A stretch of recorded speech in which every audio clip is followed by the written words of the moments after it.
Welcome to Kenton's videos. Enjoy the video. In this video, I will show how to change Ford Fiesta AC filter. Start by opening the glove box and emptying its contents, then carefully unclip the damper and lower the glove box.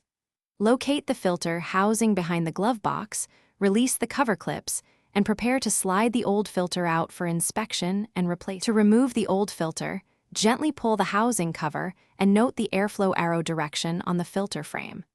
Slide the filter out slowly to contain dust and set it aside for inspection.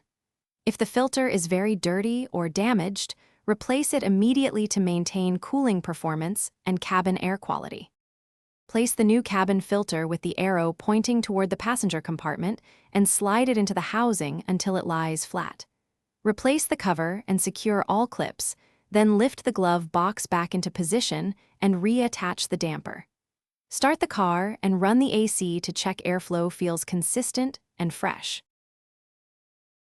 Thanks for watching. Consider subscribing if we helped you.